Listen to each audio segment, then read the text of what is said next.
I'd like to call this meeting to order. If you would please rise if you choose for the invocation that will be done by Pastor Keith Pavia from Christ Church in Fountain Hills. Oh, I'm sorry. We'll start with the pledge first. I'm sorry. To the flag of the United States of America and to the republic for which it stands, one nation, under God, indivisible, with liberty and justice for all. And now we'll have Pastor Keith. Thank you. Thank you so much. Thank you, Mayor and Council, for having me here. I'm honored to be able to deliver the invocation today. Dear God, I come tonight to ask for godly direction and guidance as we discuss things that help and are the best interest of this town. Help us to forget our differences and let them work together for the betterment of this town. Keep our focus on integrity and character, not personal preference, and let this meeting go on with no interruptions. In Jesus' name we pray. Amen. Merry Christmas.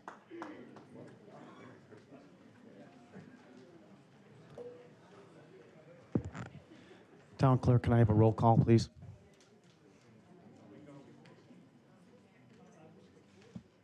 Mayor Friedel. Present. Vice Mayor Skillicorn. Councilmember Earl. Present. Councilmember Calavianakis. Here. Councilmember Watts. Councilmember Larrabee. Here. Councilmember McMahon. Here. Mayor, you have a quorum. Thank you. We'll move on now to Town Manager.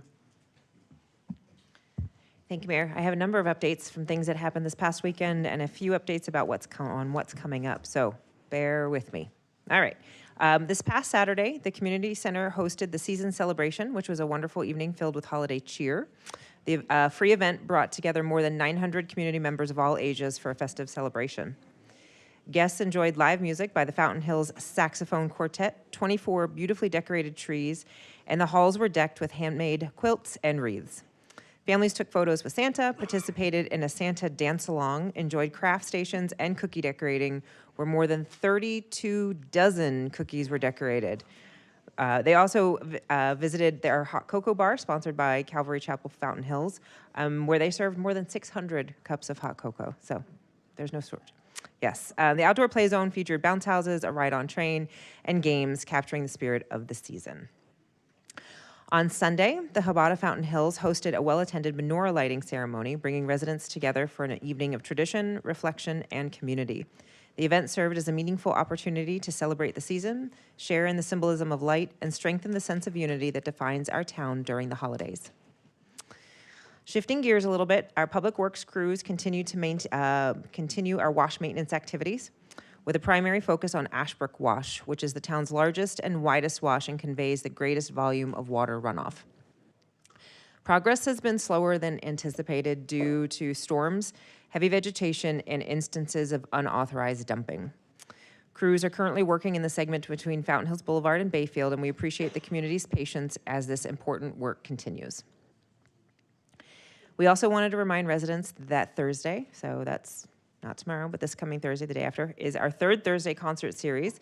It continues at Centennial Pavilion from 6 to 7:30. We have a nice little crowd out there. It's a little chilly, but that's okay. We encourage you to bring blankets, chairs, maybe a snack. This month's performance will feature the Sugar Thieves. So please join us and enjoy an evening of live music on Thursday. We also kicked off the Light Up the Town program, which is our annual light display. It features 19 homes throughout the community. The program started this week and runs through December 31st, offering a festive, family-friendly way to experience holiday lights and enjoy the season.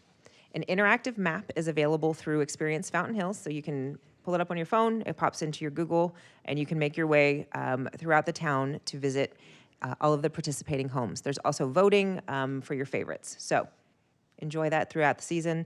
I will say it's always a fun thing when you have an evening open with no plans. Looking ahead into the 2026, we wanted to remind everyone that the Mayor's State of the Town address will take place at the Community Center on January 28th. We look forward to sharing highlights of the past year and priorities for the year ahead. The public is invited to join us, and registration is now open through the town's website. With that, Mayor, those are my updates. Thank you. And now we'll start with our other agenda items. So we'll start with the Mayor's Veteran of the Month recognition. So this month's veteran is Joe Arpaio, known as America's toughest sheriff, was born on Flag Day, June 14th, 1932 in Springfield, Massachusetts. Joe worked for his father's grocery store throughout his childhood, and after graduating high school in 1950, Joe volunteered to serve in the U.S. Army when the Korean War began. Joe was deployed to Nice, France, attached to a medical unit, and in 2 years he rose to the rank of Staff Sergeant. After being honorably discharged from the Army in 1953, Joe stayed in the U.S. Army Reserves as a warrant officer for the Criminal Investigation Division and became a police officer in Washington, D.C., and afterwards in Las Vegas, Nevada. At the age of 25, Joe married his wife, Ava, and was sworn in as a federal agent for the U.S. Bureau of Narcotics, now known as the DEA, in Chicago, Illinois, before being appointed special agent in charge of covering Turkey and the Middle East. During his 26-year career with the DEA, Joe also served as regional director covering Mexico, Central and South America.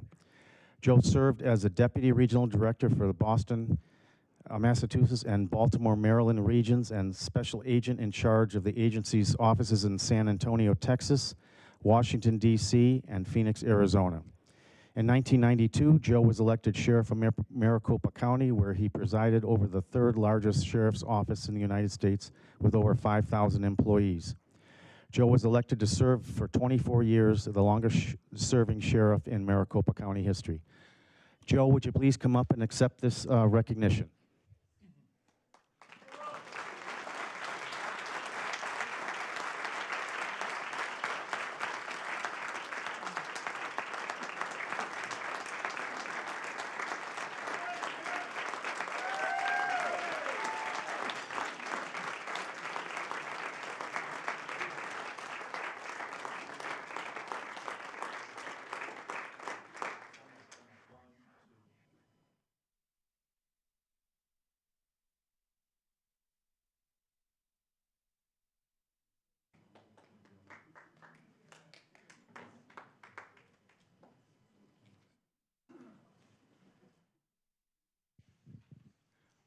Okay, you got a hot mic here.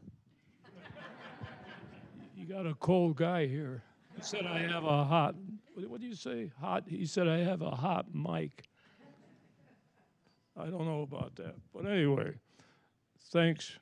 And I want to congratulate you actually for initiating this new program. And I want to thank you and the council for what they've done on this program. Very, very excited. I started at 10 years old, but I've been a American Legion for 60 years. And in my career, after the Army, became a federal guy and have traveled with many presidents. I'm not getting into politics, but I do say that because one thing I really was angry at in every speech I have given, I'm not going to do it here, around the country, I always said, I don't like the way they treated Vietnam, dedicated military fighting for our country. I made that a big mission around this country for years and years and years. That's awful what they did to our military, who are only fighting for our country. So I haven't given up on that one. That's been one of my top priorities in my elected function and others. So I want to thank you for coming up with this concept, which I believe is every month. Correct. So that's a great concept. I don't think anybody, and I've been around the world, I don't think anybody has come up with a formalized concept like this for every month. Celebrate our military and pick out a recipient that deserves that honor.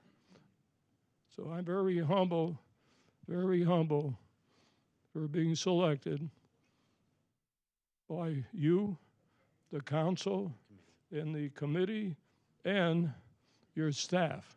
Never forget the people that work for you. So that's what I have to say. I have my daughter here. I'm not going to plug her business since I like coffee anyway.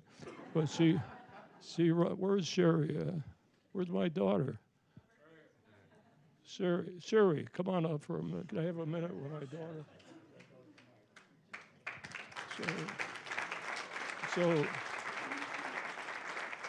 So I have to apologize to my daughter and my son, Rocco. He can't make it.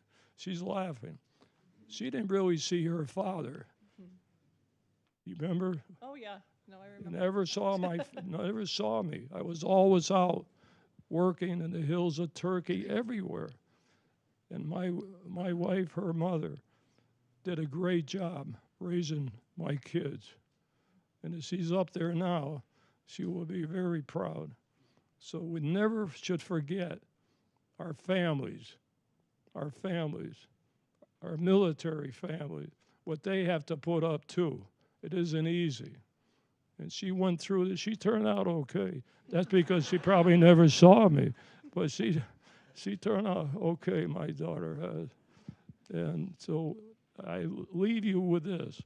Always remember your families, especially the military, law enforcement. Families deserve credit too. So I want to wish you all a happy, can I say Merry Christmas? Merry Christmas. New Year. And once again, all of you, thanks for your support. We may have some differences, but I love all you guys. I love Fountain Hills. I think I've been here 38 years, so, protecting you guys. Anyway, thank you very much.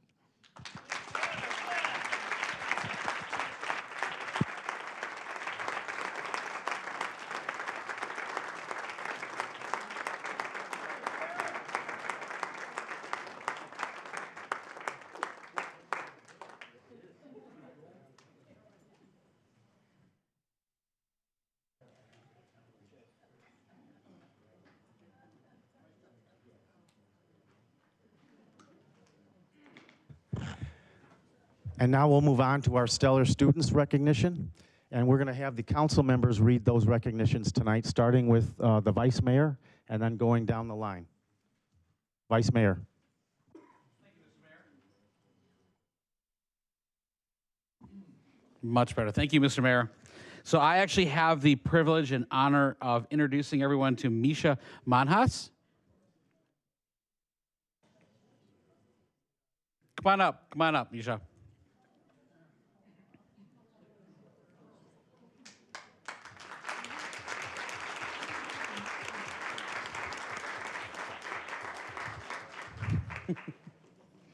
So the comments she gets from her teachers are, I am delighted to nominate Misha as a stellar student of our Little Falcons preschool. She is a joy to have in her class, polite, caring, always eager to help both her classmates and teachers. Misha is a wonderful friend to everyone and well-liked by her peers. Her academic growth has been remarkable, and we couldn't be more proud of her progress. She comes to school each day with a happy heart and greets her teachers, as we can see here, with a bright smile. Misha is so deserving of this special recognition. Congratulations, Misha.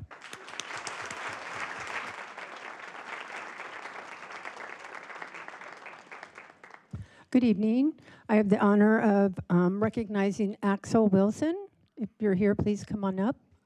Oh, what a cutie.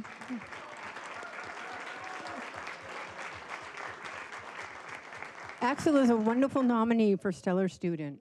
He brings a great sense of humor and vivid imagination to our classroom each day. Axel is eager to learn how things work and loves sharing his discoveries with his peers. Nothing gets by him. He is incredibly observant and a thoughtful, deep thinker. Watching his growth has been truly exciting. Axel is a loyal friend to all and always brings a positive attitude. Your teacher is so proud of you. She says congratulations.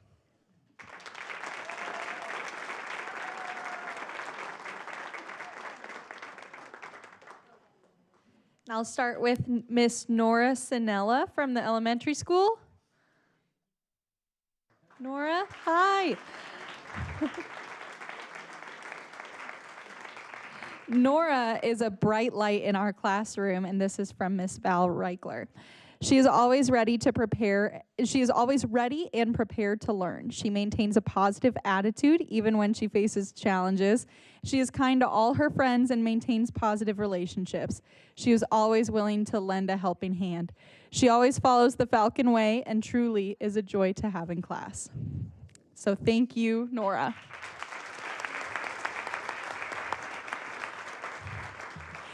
And next from the elementary school is Royce Montgomery. This is also from, teacher Holly Delano. So Royce, is Royce here? Well, that's okay. I'll read about him anyway. Royce is always happy and carries a positive attitude. He follows directions and works hard. He always tries his best and never gives up. He loves music and loves to dance. He keeps us entertained. He is a kind student and a great friend to all of his classmates. Let's hear it for Royce.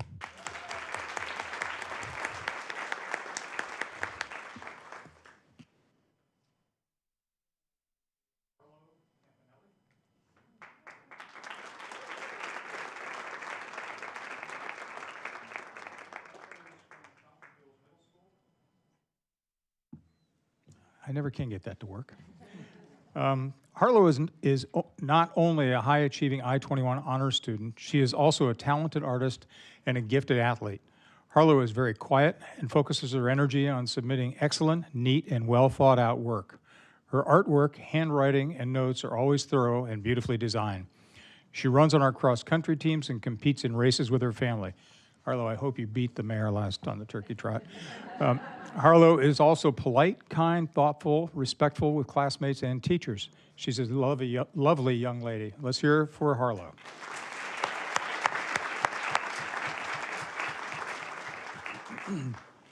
And next up, we have Mason Berber Hibbs. Mason?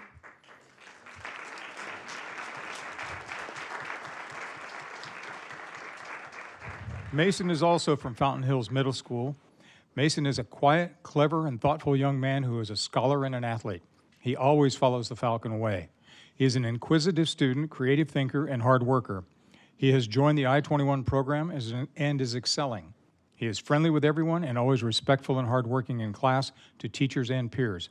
Mason is a new member to the FHMS cross-country team and has already shown himself to be competitive and hardworking at practice. We are proud of his hard work and delighted he is one of our fabulous Falcons. Thank you, Mason.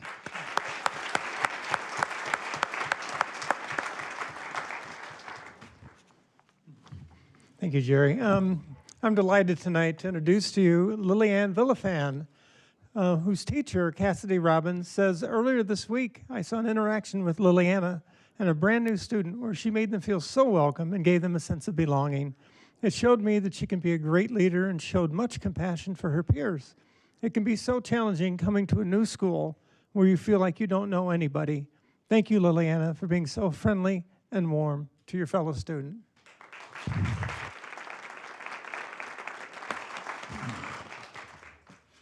And I have the pleasure of introducing to you Logan, and I think it's Reedy. Are you here, Logan? Did I say it right? Oh, great. And your teacher, Patty Schultz, would like me to tell you that Logan was a member of the swim team this past season. He's encouraging, hardworking, and builds up his teammates. Logan helps when needed and does the right thing during the swim season. He cares about his school and representing the Falcon Way. Way to go, Logan.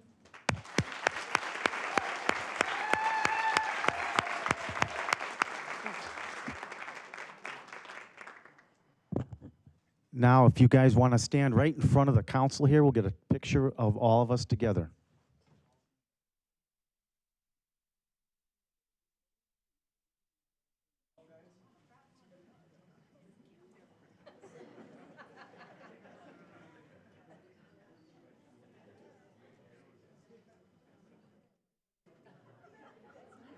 All right, everyone, big smiles and hold up the award, okay?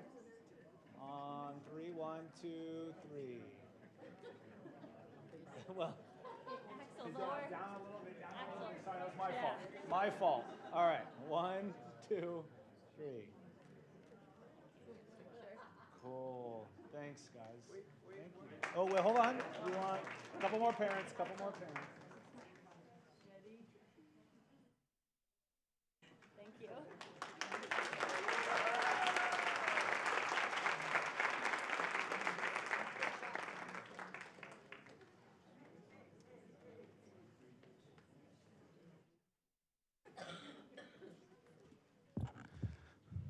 Thank you to all of our students. Now we'll move on with the Mayor's Business Spotlight.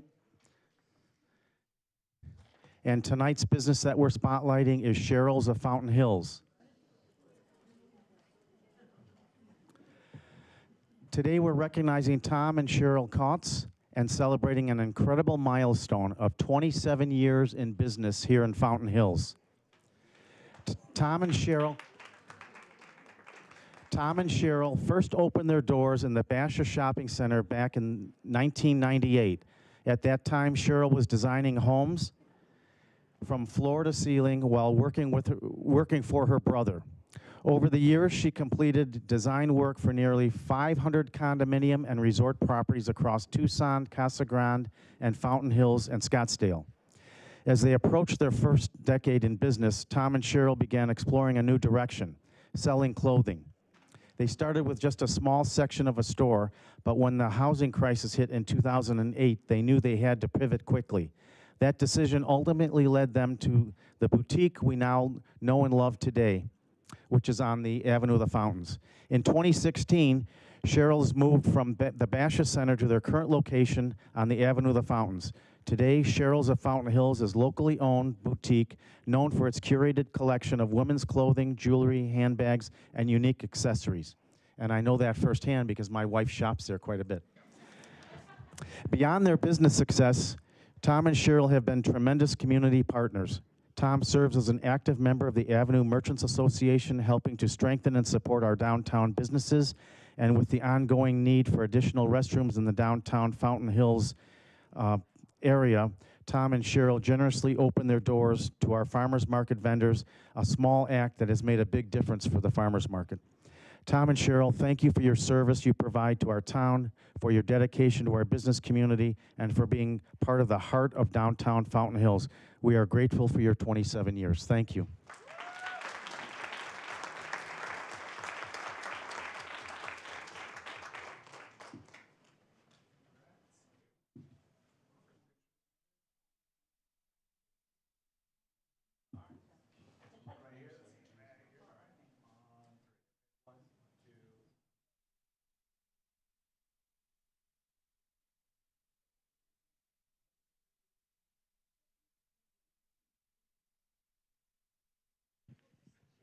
Thank you, Mayor.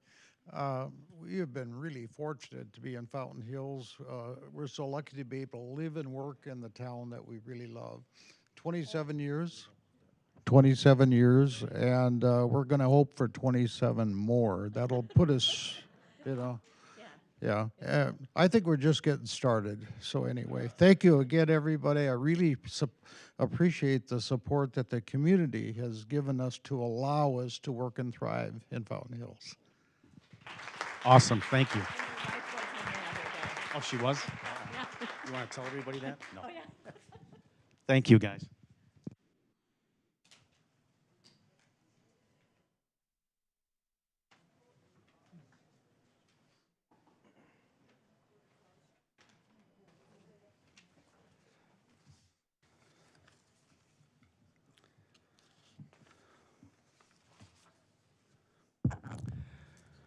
Okay, and now we'll move on to a proclamation that I have recognizing our sister city relationships and honoring Italian culture. So tonight, the town of Fountain Hills proudly celebrates the spirit of global friendship that enriches our community. Our sister cities, Ataco in El Salvador, Deerdorf in Germany, and Zamość in Poland, each share with us pieces of their hearts, their heritage, their traditions, and their beautiful languages. These relationships remind us that even across oceans, people can be united through understanding, respect, and goodwill.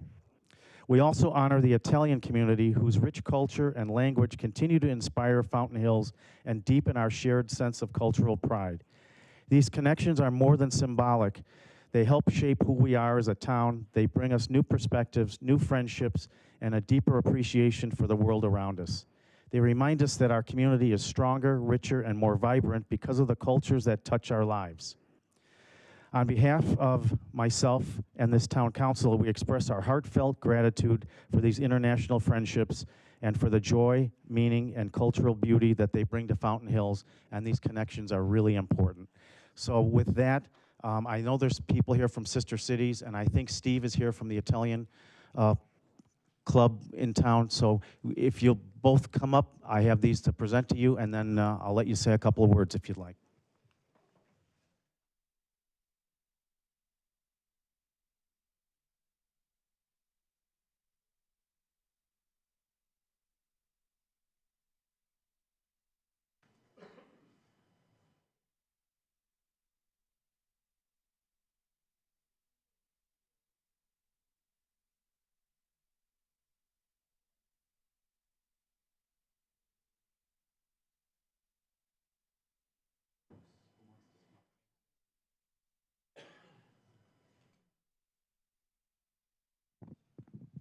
Guten Abend, liebe Gäste und Freunde und Herr Bürgermeister.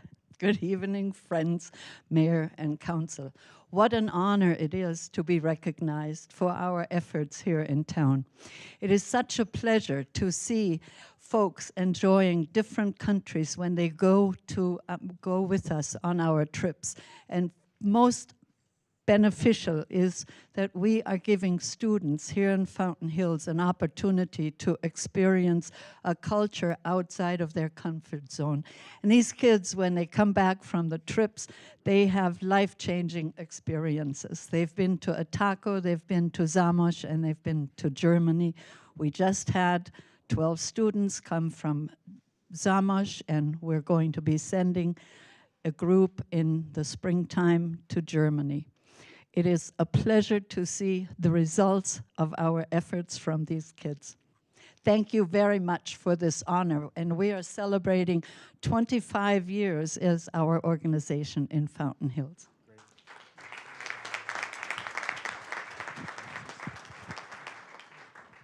Thank you, Mayor. Thank you, Council. Thank you, Christine, and everybody else here from Sister Cities. Being Italian, the reason I wore a Santa Claus hat is because Santa Claus is buried in Bari, Italy. So that's, Buon Natale a tutti in Italia.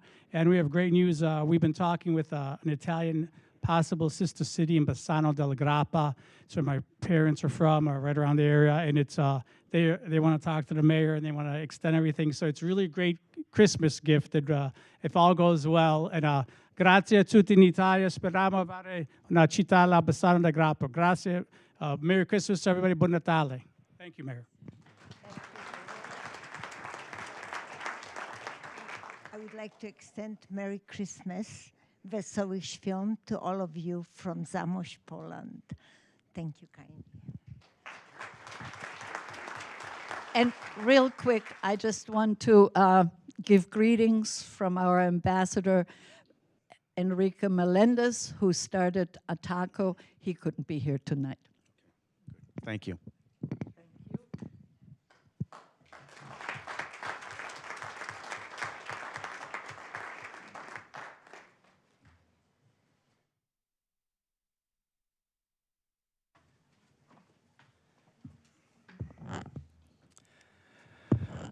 Okay, so we'll move on to we don't have any presentations tonight. We'll move on to our consent agenda. If I can get a motion. Motion to approve consent agenda. Second. We have a motion and a second. Town Clerk, can we take a roll call, please? Councilmember Earl? Aye. Councilmember Larrabee? Aye. Councilmember McMahon? Aye. Councilmember Calvianakis? Aye. Councilmember Watts? Aye. Vice Mayor Skilcorn? Yes. And Mayor Friedel.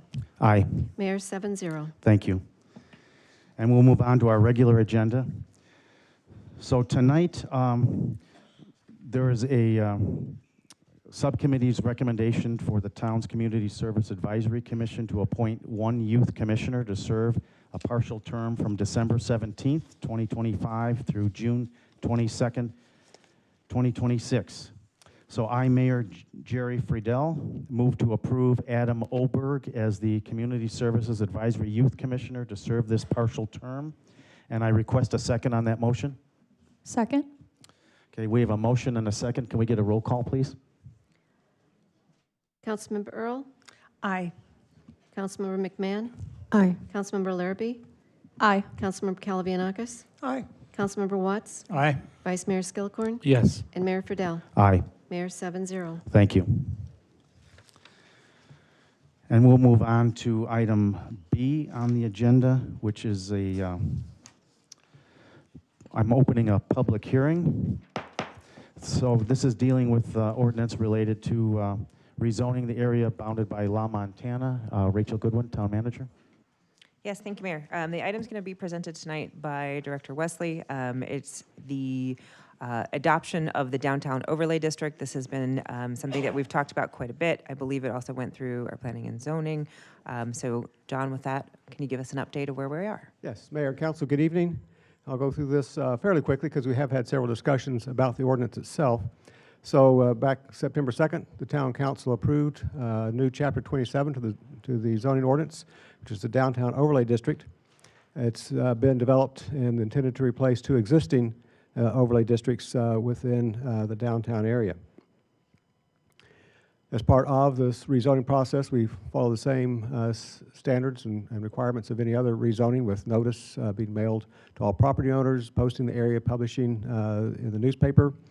Over the last few weeks while that's been out, I've received a few phone calls and emails, particularly from people north of Palisades, concerned a little bit about what might happen in the Innovation District, which is the area north of Palisades up to Saguaro. And then a couple of owners within the area had some questions, but really it's been relatively quiet on that front. So existing, we have C2 zoning mostly in the downtown area with one little spot of C3 PD. And then in the area bounded by the yellow, we have the two existing overlay districts, entertainment and planned shopping plaza overlays. The proposal is, again, to replace the two existing overlays and extend the overlay area to include the portion north of Palisades with a new downtown overlay. So your action tonight is whether or not to remove the two overlay districts and apply the new one. It's not really a discussion of the ordinance itself. You've already approved the new ordinance. But for the public who may not be aware of the provisions of that, I've got a few brief slides here that cover the provisions of the ordinance. So again, the Downtown Overlay District is divided into three sub-areas: the Innovation District north of Palisades, the Business District through the middle, and then the Avenue District along the avenue and a portion of Verde River. In the Avenue District, it limits the uses to primarily the active retail, commercial, entertainment, restaurant type uses along the avenue within 50 feet of the street. Continues to permit the outdoor entertainment activities, but allows those to be approved by staff and not have to come to the town council. Allows residential above the ground floor at 35 units per acre and no residential on the ground floor. In the business district, again, allows the same uses, but expands it to also include the office uses. So we're looking for more of the employment type activities as well as the retail in this area. It still allows for the outdoor entertainment, but in a slightly different venue in terms of requirements outdoors, but not within the right-of-way necessarily. I see I've got a typo here. Increases residential density to 35, not 350. Forget that extra zero on there, per acre. By right on upper floors, but on the first floor with an SUP. So 35, not 350. In the Innovation District north of Palisades, again allows the various commercial uses, but it's being expanded to allow some employment uses there that wouldn't be allowed today to facilitate some of the bioscience and other type uses happening in that area. Planning and Zoning Commission and staff recommend approval of this rezoning. Any questions that you have of me at this time?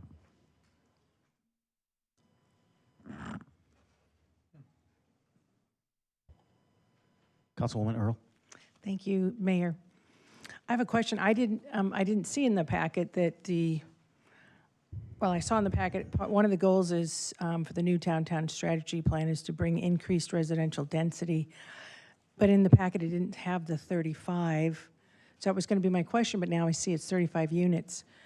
I would like to, I could approve this, but I would like that reduced to 16 units. If we can do amendment for that. Mayor, if I may, so the action tonight is whether to rezone or not rezone. You don't have agendized, it's not on your agenda to actually change anything within Chapter 27 zoning ordinance. To do that, would have to go back through P&Z for any of those types of changes. Okay, well then I'll be a no tonight. Thank you. So, John, was it unanimous from planning and zoning that to go to the 35 units? Was there any discussion? Mayor, Councilmember Watts, no, it was not. It was unanimous for it to go to 50 units breaker. Council reduced it from 50 to 35. Thank you. Mayor, excuse me, I'm sorry, it was not unanimous, it was 6 to 1. But the issue there wasn't the 50 units breaker for the one that didn't vote for it. Okay. Thank you. John, please clarify, what we're looking at tonight is to determine whether or not to remove existing overlays and replace them. That's all we're really looking at. We're not looking at the units or anything else, correct? Mayor, Councilmember, that is correct. So that's all we're voting on. We're not changing the ordinance or anything else that has to do with the specifics of what can be built downtown or otherwise, right? That is correct. That would take a separate action. Okay, I just need a clarification on it. Thank you. Do we have any comment cards? Mayor, we have 3 cards. First speaker is Larry Myers, followed by Crystal Kavanaugh, and then Shelby Blecker.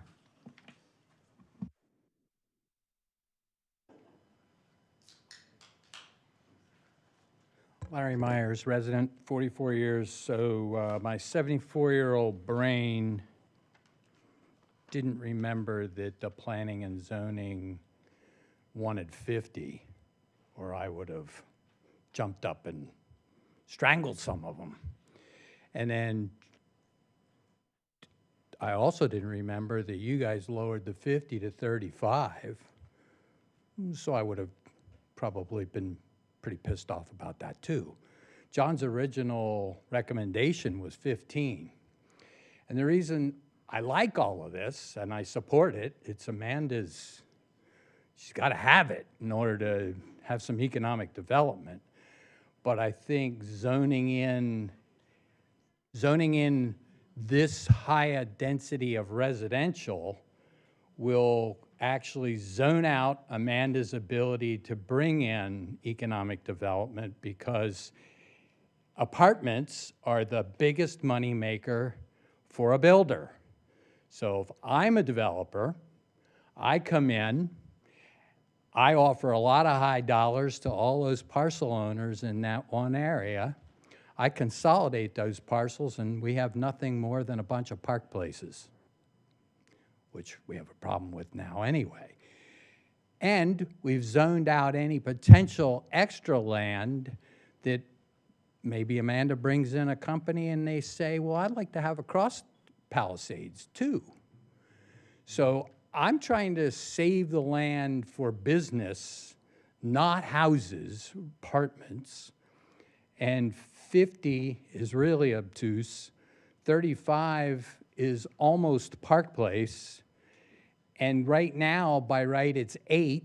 And everybody loves the place next to the Thai restaurant and thinks it fits in. So I would hope you guys would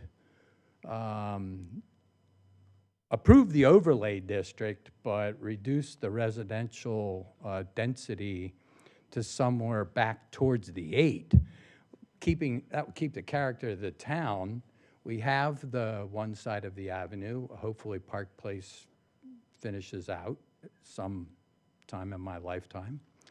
And then the rest of the downtown would be more like the character of the other side of the avenue, and keep the landowners from consolidating into giant parcels where we could put more things like Park Place and less things like Amanda's scientific and technology quest. So thanks for the time, appreciate it, and thank you.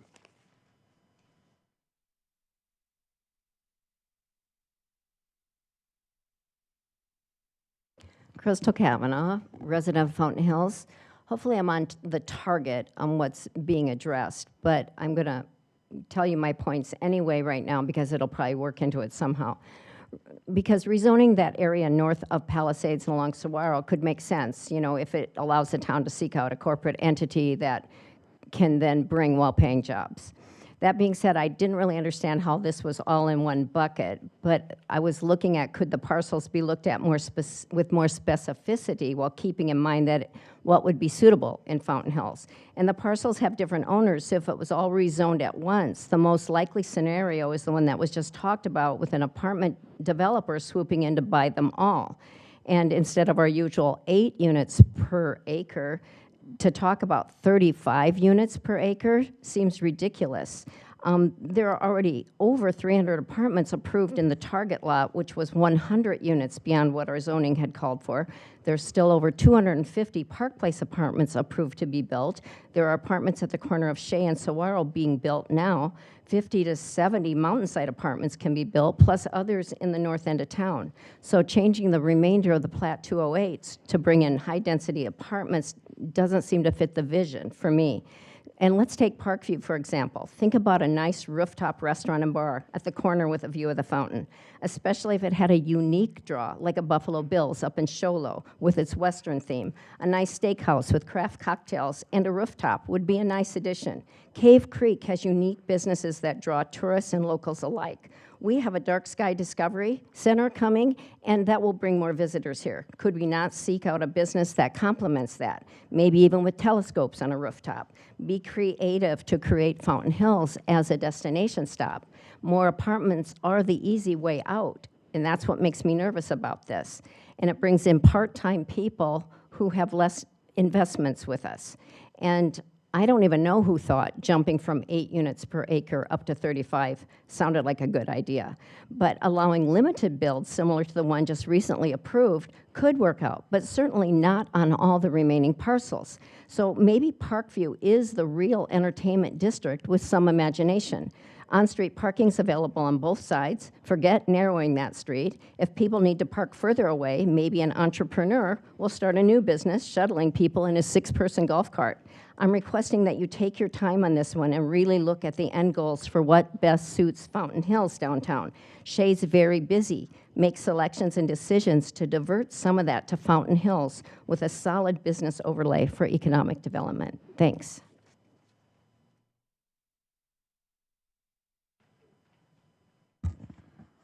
Good evening, Mayor, Town Council, Shelby Blecker, resident of Fountain Hills. As you know, I came from Los Angeles, which is a town which is very dense and continues to become even more dense. Growing up there was always a community plan that was looked at, and it was always revised for more density and revised for more density and revised for more density. You can't move around the Melrose and Fairfax area anymore. It takes a half an hour to go 2 blocks. So be careful what you ask for here. I understand this is like an up and down vote. You're either going to approve the overlay and allow 35 units per acre or you're not. I say 35 units per acre is way too many. It's just going down the road that other towns are going to where you're going to choke yourselves to death and no one's going to be happy and no one's going to benefit from it. We're going to lose our small town feel. It's not going to feel anymore like a hallmark town. It's going to feel more and more like downtown Phoenix. Please vote no on this. Thank you.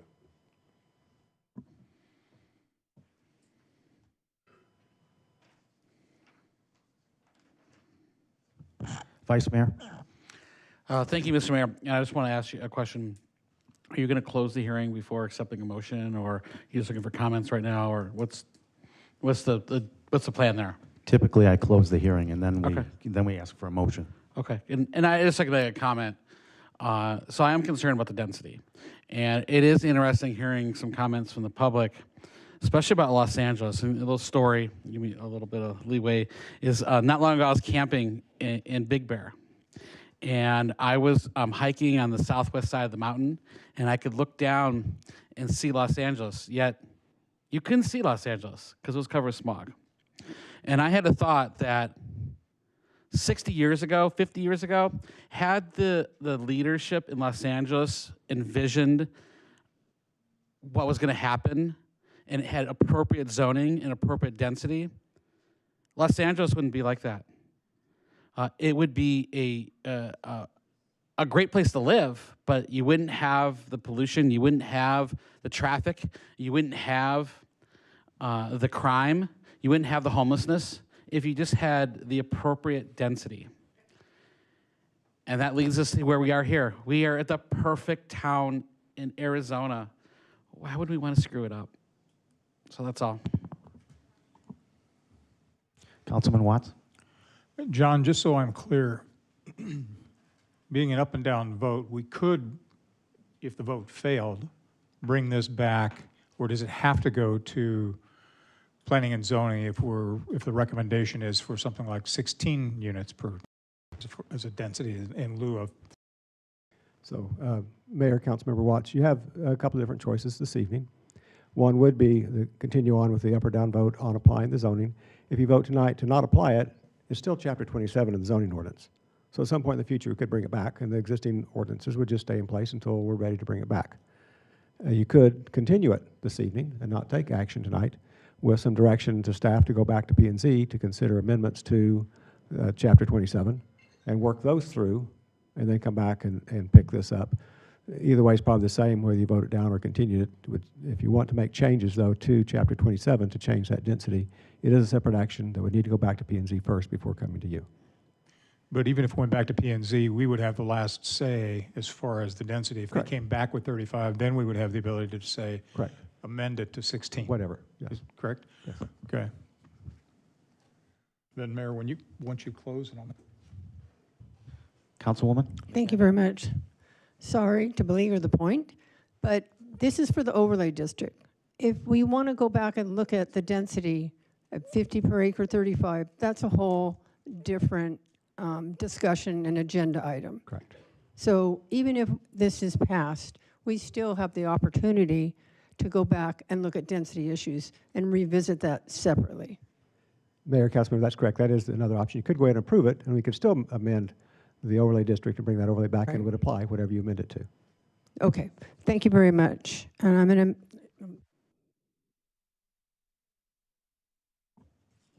I got one more comment. Councilman Watts? I think my concern with voting it is that if we vote to approve it, then we have a win, even though we can come back and review it and change the density at some point in the future, we leave that window of opportunity open for people, developers, whomever, to swoop in and buy up that area under its current zoning, at which time it would be grandfathered in. So I would like to close that window before we allow that to occur. And that's my concern. Brenda? Thank you, Mr. Mayor. Yeah, I think Peggy's points are really well taken. I think we might be mixing apples and oranges here tonight as to what we're trying to accomplish. I think the density thing is a whole different deal. You know, this has gone to planning and zoning. They approved 50. It came back to this council at 35. It had citizen participation plans. It's had a whole history of exposure to the public. And we're here tonight. It seems like a pretty perfunctory vote, just to vote on a simple change to the overlay district, which is recommended by Amanda, our development coordinator. And so I'm going to be for this. If these issues on density is something else the council wants to bring up at a future date, you know, they can do that. But, you know, voting against this is not going to do what they're trying to accomplish.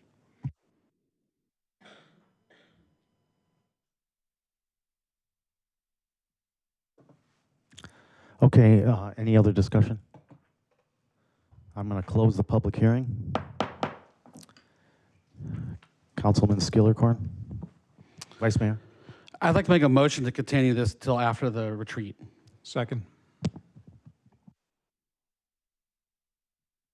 We have a motion and a second to continue. Can we get a roll call, please? Councilmember Watts? Aye. Councilmember Calvianakis? Nay. Councilmember Larrabee? Aye. Councilmember McMahon? Nay. Councilmember Earl, Aye. Vice Mayor Skillicorn, Yes. and Mayor Friedel. Aye. Mayor 5-2. Thank you.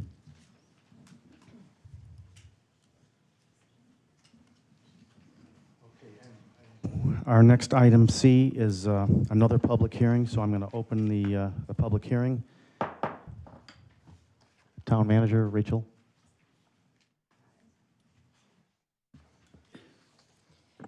All right, our next public hearing, John, I think you're up again. This one is related to an SUP for a property on Saguaro Boulevard, specifically reducing the number of required parking spaces. John, I'll let you take it from there. Thank you, Mayor, Council. We're dealing with the southwest corner of Palisades and Saguaro. The building there, it's in the current downtown shopping plaza overlay. There's a lot of over 10,800 square feet. Lots of this size by ordinance are required to provide all their own parking. However, they can apply for a special use permit to allow up to a 50% reduction, given the large parking field adjacent to it with part of the Plat 208. So the property owner has requested a special use permit to remove up to 9 parking spaces along the south side of the building. It's currently a 3-tenant building. 41 parking spaces are required for this building, and there are 41 parking spaces available. It has 2 existing drive-up windows, one on the east side and one on the west side. The desire is to remove the parking space along the south side of the building to facilitate reuse of the drive-up window along the east side of the building and have a longer drive-up lane to provide access to the order board and then to the window as shown in this particular illustration. If we consider an SUP, there are certain considerations that the ordinance says need to be reviewed, and one is would approval be detrimental to the public health, safety, peace, or general comfort of the neighborhood? So again, there are 41 spaces required and 41 provided. The existing uses today aren't really utilizing all those parking spaces. When you go by there, you really see all the spaces full. The Dairy Queen project, which is the one proposing to go in, projects a need for 16 parking spaces. So that removing 9 at this point does not seem to be particularly detrimental to the area. Also looking further around the area, when we look at the eastern portion of the Plat 208 parking lot, and you can see the number of spaces that are currently open there. When we look at all the land available, and if those were each built out to a typical size, there would be a need for 142 parking spaces, and we count 216 currently. So the area does appear to be overparked for a full build-out condition. A next consideration, would the approval be detrimental to existing commercial improvements within the area? So the development is showing 7 vehicles being parked up for the drive-up window without blocking any of the drive aisles. If you get beyond that, it could start to impact the drive-through lanes, the interior circulation there. The applicant has agreed to monitor the situation and put out cones as may be necessary if there gets to be a significant traffic flow. And there's also some concern with the loss of parking spaces. Employees of the center may decide to park in the most convenient spaces, which would be the ones immediately south of that drive aisle. There's a business looking at using that building and expanding, and had some concern that if employees are parking there, that her customers wouldn't be able to park. And so we looked at that consideration. And so this illustrates that condition. If you have the 2 drive lanes in and out, if you get another car stacked behind the drive-up lane, it would start to interfere with incoming traffic. And these are the parking spaces that there's some concern of employees from this building parking in that location. Did make one note as we reviewed this. The illustration is off a little bit. This is showing a 22-foot wide drive aisle, but when we measured it, it's actually wider than that. It's actually 30 feet. So there's more room in there for that circulation than it appears in the illustrations that were provided. And then just overall in the area, there's access off of Palisades Boulevard. There's one off the screen here that would come in off of Parkview that provide multiple routes for vehicles to get into and queue into the drive-up lane, just besides just the one off of Saguaro. So we feel that with those will mitigate any of the challenges there. And then finally, would approval be detrimental and injurious to the general welfare of the town? And the staff did not identify any general issues. There was one site planning issue that has been addressed, but go ahead and bring it up in case you've heard about this or the concern. That is, there is an existing grease interceptor located in a traffic island that's now going to become part of the drive-through lane. And the sanitary district requested it be moved, and the applicant has agreed to move it to a location to the east that was acceptable to the sanitary district. So with that, the Planning and Zoning Commission has recommended approval of elimination of the 9 spaces with 2 conditions. One is requiring that the employees of the businesses on this property be required to park in the parking lot to the southwest and not immediately to the south. And again, that they move forward with the grease interceptor being moved as shown in the site plan. With that, are there any questions for me? Councilman Watts? John, the parking spaces that are on the south side of the, I'll call it Dairy Queen. I'm glad to see, number one, that it's not a dual lane. I think originally it was proposed as a dual lane for drive-through. But those parking spaces, it looks like there's 3 cars. How is the owner developer going to block off or protect those 4 spaces from being utilized? Councilmember Watts, are you talking about these spaces immediately to the west? No, I'm talking about the ones to the right where those 3 cars are. Right. Because if you look at the other drawing with the parking spaces, are those parking spaces included as well, or are they blocked off? And I know I'm pointing to the screen, you can't see it, but it's those first 3 before the turn lane. So, again, Mayor, Councilmember, here's the existing condition. Right. And these parking spaces will be removed and become the drive-through lane, and these will remain. And there's that a curb that will be put in for the transition. So how are you protecting those spaces? Are they just not going to be marked as parking spaces, or? These 3 immediately to the west? No, back to where now the drive-through is. So yes, there just won't be spaces anymore. You're just going to take the markings away, and right. so there's no right. indication. Yeah, they'll be repaving that, putting in the curb, and sign it as the drive-through lane. Okay, so the only problem then is if we had 12 cars in the drive-through lane, you could have blockage to the other spaces further to the west. Right. Should be a warning sign that tell people not to park there. Park at your own risk. Thank you. Vice Mayor? Thank you, Mr. Mayor and Director Wesley. It is an interesting point, and hopefully this is successful, and they'll need more than 7 cars in that lane on occasion. And I don't know if there's flexibility to actually eliminate those extra 3, but that's not in front of us tonight. But if we're talking about a successful redeveloping this building, you know, I think we might be open to something like that. At least I am.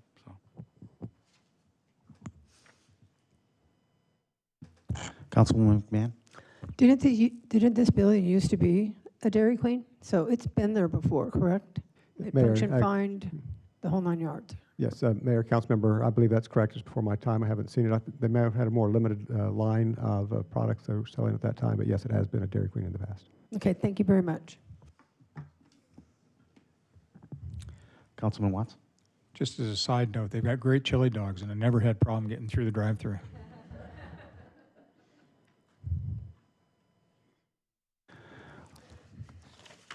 Want to make a motion? Or? Let me ask if, are there any other comment cards, Town Clerk? No, Mayor. No, okay, thank you. Then I'm going to close the public hearing, and then I'll look for a motion. I move to approve. Second. Yeah. It works. Sorry. It works. So we have a motion and a second. Can we get a roll call vote, please? Councilmember McMahon? Aye. Councilmember Larrabee? Aye. Councilmember Earl? Aye. Councilmember Calvianakis? Aye. Councilmember Watts? Aye. Vice Mayor Skillicorn? Yes. And Mayor Friedel? Aye. Mayor 7-0. Thank you.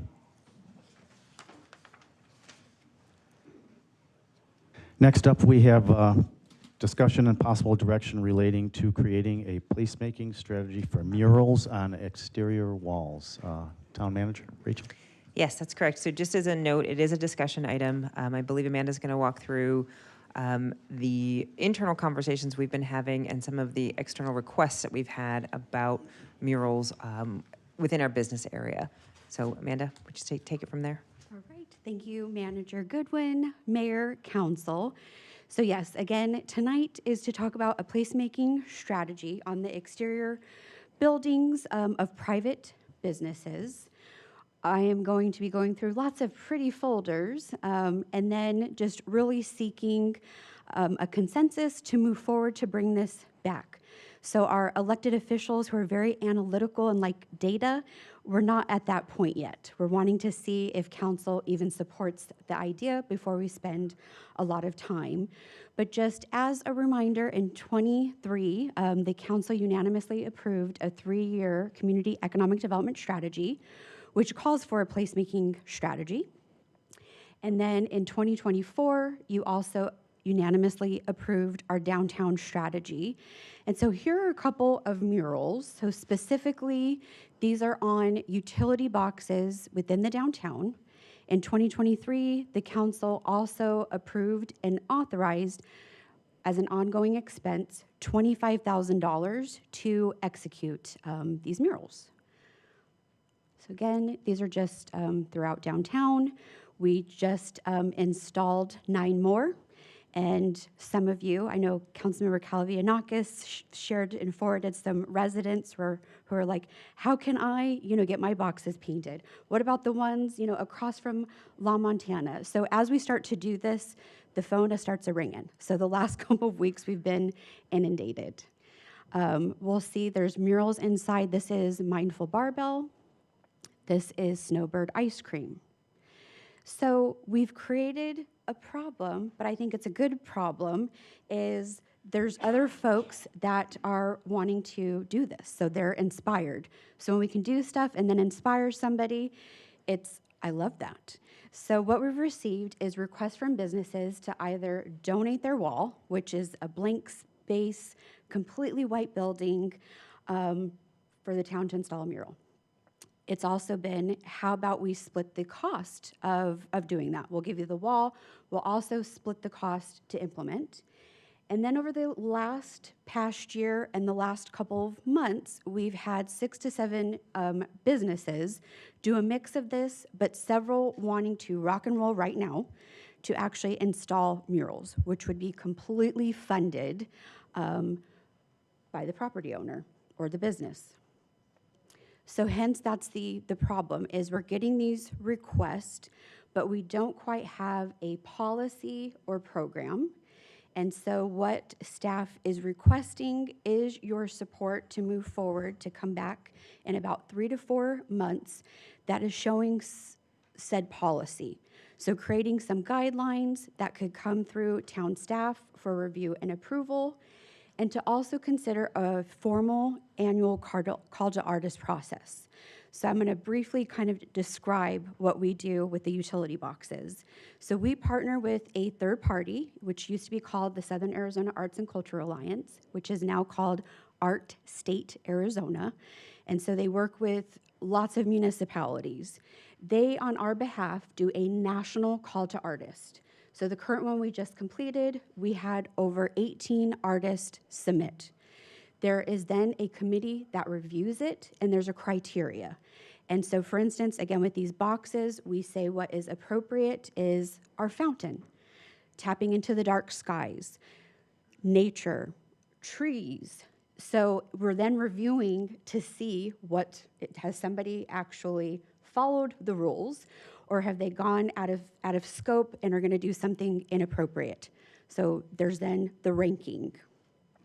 So we would propose something like that, where again there's some control to ensure there's nothing political in nature, there's no advertising of a business. So for instance, there's one business that's a tenant. We wouldn't want them on their exterior, they don't own the property, to put a mural that's actually advertising their business, because if for some reason they go under, which we hope does not happen with our business retention program, that we're not stuck looking at, well, that business failed. So again, looking to do that.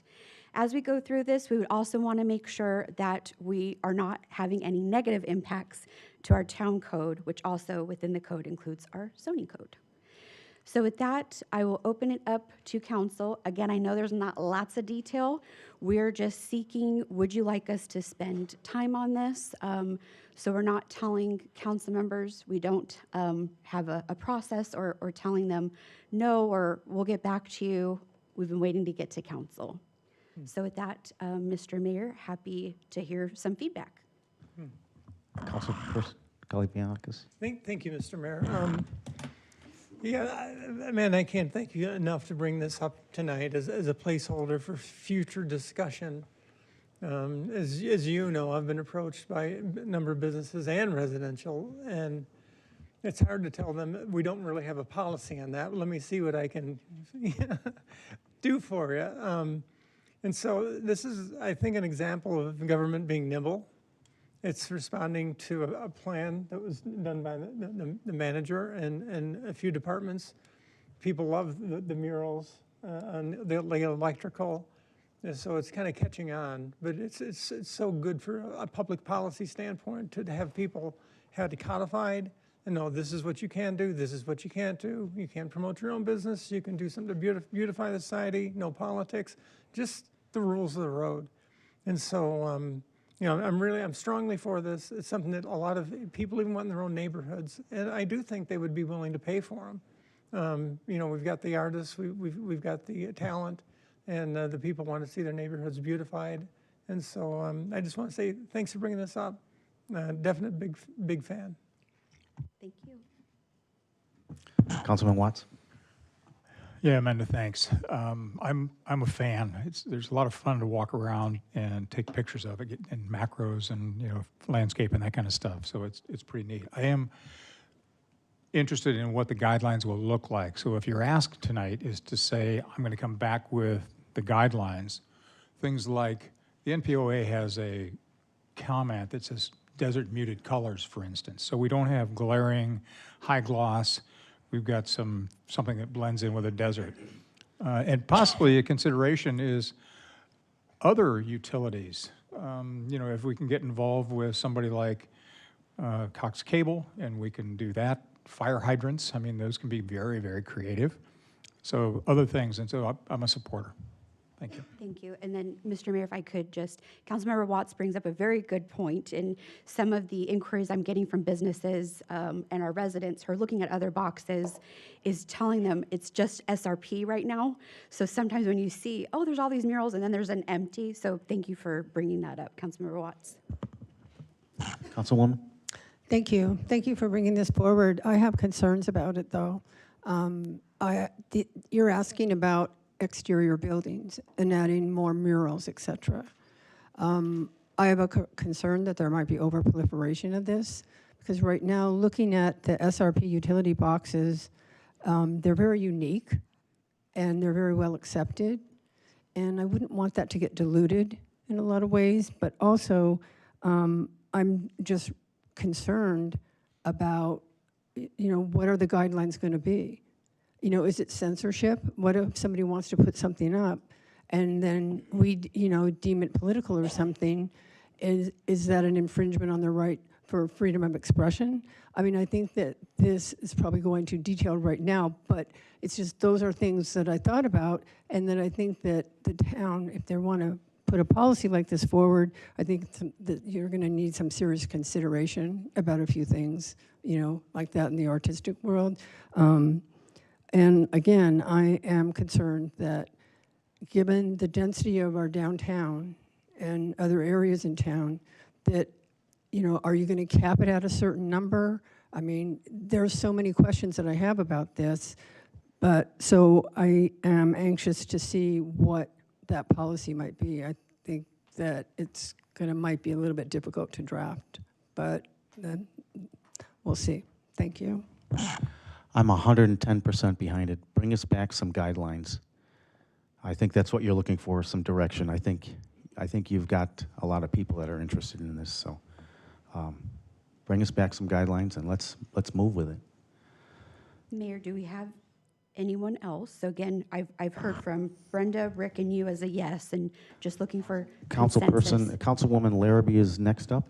Thank you. Sure. I'm also a yes as far as bringing it back. I will actually somewhat echo what my fellow council member mentioned. I do want to be looking at these rules and understanding that, one, I think you brought up a very good point of I don't necessarily want to water down the existing art that we have by going overboard on the other end. So that's going to be where my mindset is when we do rediscuss this, but for the record, I am for it. I think in general, when we don't have a policy on something that there is public interest, let's get a policy down. So, Councilwoman Earl. I'm in support of the policy as well, and I just want to make sure that comes back to us to review. Great, thanks. We got a I think you have your direction. Yep, and I just received a thumbs up. And then to just again reassure, whenever we bring back a draft code, guidelines, or policy, it goes through the town attorney's office first before we daylight it in public and you see. So I appreciate the concerns from Councilmember McMahon and Larrabee. We'll bring those back. Thank you. And item E is consideration possible action authorizing a budget transfer from the general fund contingency to the downtown strategy fund. Rachel? Director Jacobs, don't go anywhere. You're up again. This is yes. This is a unique one. And if I recall, Councilmember Larrabee was excited about this when it was first sort of introduced as America's 250th birthday. You've probably started to see it advertised in a lot of different places. I see it in so many unusual places. I'm always pleasantly surprised when I see it somewhere unexpected. But in preparation, the town is getting ready to engage in the same type of honor to sort of partner with the rest of the nation as we celebrate this. And in order to do so, we've been doing some internal discussions about what that looks like, how we can do that, how we can make this community-wide for within the next calendar year, 2026. So with that, Director Jacobs is going to give you some details and talk about next steps. Okay. Thank you, Manager Goodwin. She stole a little bit of my thunder, but that's okay. That's okay. Because I have to talk budget and numbers, which is sometimes a little boring. So yes, next year, we want to celebrate America's turning 250. The unfortunate is it's not currently in the budget. And so that is why we're coming before this mayor and council to request $100,000. But bear with me to the public and to our elected body. So for this current fiscal year, we are looking to take money from our general fund contingency, which is over $1 million, to transfer $15,000 to the downtown fund, which also has a healthy balance of almost $700,000.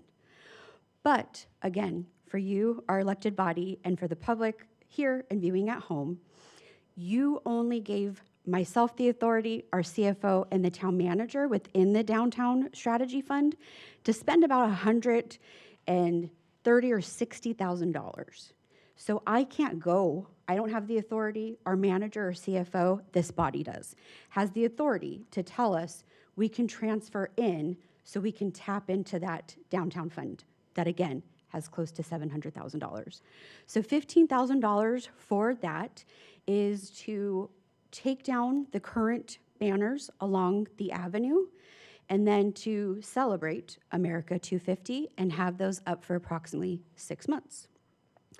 The remaining of that $60,000 of that we're requesting for this fiscal year would then go towards the general fund, specifically our community services department, recreation, to get t-shirts that we can start pre-selling in honor of 4th of July, America 250, have our branding, a logo of America 250, and also purchase other promotional material that we can distribute throughout the year at our events. So again, from January to July. And then we're also looking at, we don't know all the details yet, but we would love to have a family movie night with the 1776 theme. And we're looking at some of our parks. So again, to just bring the family, just honor the traditions, being America, you know, being American, being proud, have a picnic, all the things. So now the remaining $40,000, we're asking you for fiscal year 27. I even had to get past the CFO. So, because in a couple of months, we will be before you at a council retreat. So the reason why we're asking for that now is we can't wait for you guys to hopefully approve our final budget for fiscal year 27 in June.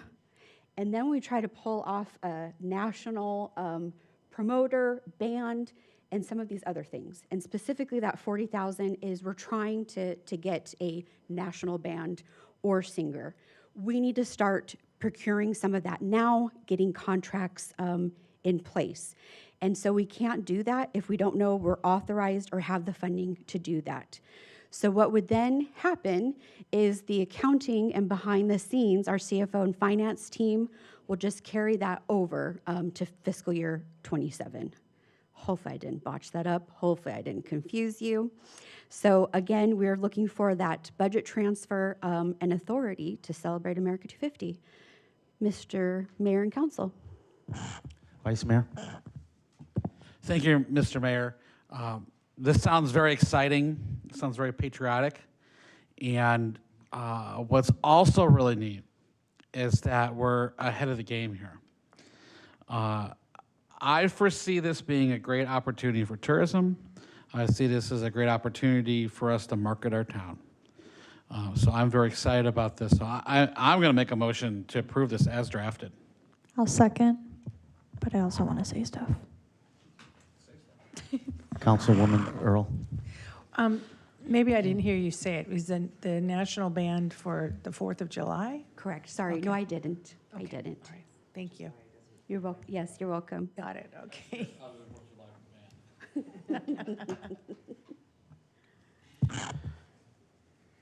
Brendan.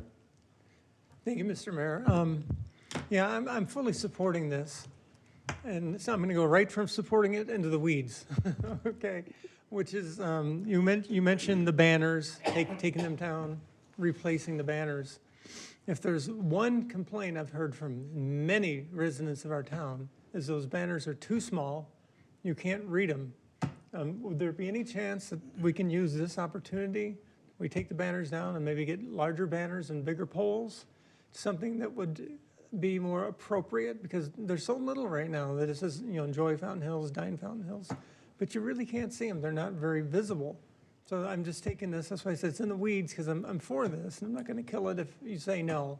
But I think this would be a great opportunity to throw a little bit of money in better banners, which we could use in the future to celebrate high school students, veterans, or any other thing, like on a 6-month rotating basis, but have them just more visible and something that would be more impactful for tourists and people that drove through the town. Mr. Mayor, Councilmember Calavianakis, what I would say is hold that thought and maybe bring that forth during the February council retreat, because it's going to delay the process. So again, I would need to get with the facilities department. What's the impact of polls? Like, how quickly could we do this? We could delay it by you guys saying yes now. We're hoping in the next couple of weeks to go to print and put these bad boys up in January. This could delay it by a couple of months. So I appreciate where you're going and kind of going in the weeds, but maybe bring that up for the February council retreat to think about it for consideration for fiscal year 27. Fair enough. Thank you. You're welcome. Councilwoman Larrabee. Just for the record, I would agree on that. I'm certainly not opposed to discussing larger banners, but I want the money that we're approving for the 250th to go to the 250th. And really all I wanted to say was I knew this idea would be in good hands with Amanda. I'm just so excited to see this. So thank you so much. I think that Fountain Hills is leading the charge in a lot of ways on celebrating the 250th anniversary of our country. And I'm really excited and really proud to see this unfolding. So thank you for you and everything that you and your team are doing. Thank you. And Mr. Mayor, Councilmember Larrabee, do want to give a huge shout out to our recreation team that is part of this, as well as our public information officer. So we've been meeting for several months, and then of course our manager of like, yes, like we need to get this done, and her helping with the creativity. But I'm like, I'm the one that has to ask for the money. We need to stay at 100,000. So there's been excitement. So thank you. Councilman Watts? Yeah, Amanda, I'm definitely a supporter of the celebration and the thought behind it. Although I do think it's important that we're not providing the community with swag bags and free T-shirts, and there is some recouping of some of these costs as we go forward. I'd also ask to give you my proxy next time I go to the bank to get a loan, so you can sell them on me too. Thank you. And then, so again, Mr. Mayor, Councilmember Watts again brings up a good point. So with the T-shirts, we do plan on selling them. So we will be recouping. And then as always, as we kind of get through this program, we will report back of, you know, did we use the full 100,000? Of course, you're going to see things, but we can also report back on the T-shirt sales. I'll make a final comment. I think it's fantastic, and we really need to have a big celebration for the 250th. So I'm 100% behind this. So did we get a motion yet on this? No? Yeah.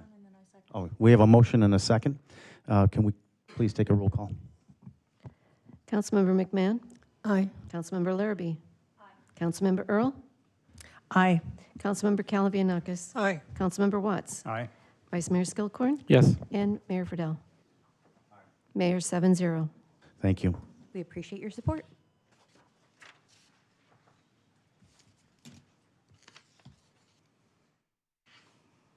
Okay, moving on to item F, regarding proceeding with pavement management options for Richwood Avenue and approving necessary budget transfers. Rachel? Correct. Thank you, Mayor. We have Jeff Pierce, our street superintendent, returning again. He's going to be talking about the request. There was a recent request about Richwood. When we did the initial street presentation, there was some concerns and questions about, you know, potentially doing additional streets if the money was available. So this was one suggested option. Mr. Pierce is going to walk through that, but we're certainly open to other discussions and ideas. So with that. Thank you very much. Mayor, Vice Mayor, Council. I stand here before you tonight in regards to direction to staff to find an alternative pavement method for Richwood Avenue. It's located in the north part of town, which falls between Golden Eagle Boulevard and Boulder Drive. It's approximately 4,100 feet long, almost 4,200 feet long. During this time, staff has met with multiple vendors for on-site field evaluations, discussing multiple treatments. During that time, our own chip seal and Cape Seal projects came up that the town conducted a few years ago and were discussed. You may be familiar with El Lago Boulevard between Palisades and Fountain Hills Boulevard, and also Chama. Both of those received these products and so far are doing very well with the results. This project consists of many steps. I'll go down the list of kind of what it takes in order to do this project for this. First, we start off with a concrete replacement. Staff evaluates the roadway. They mark curbs and other forms of concrete that need to be replaced first, so that way we have proper curb lines for the work.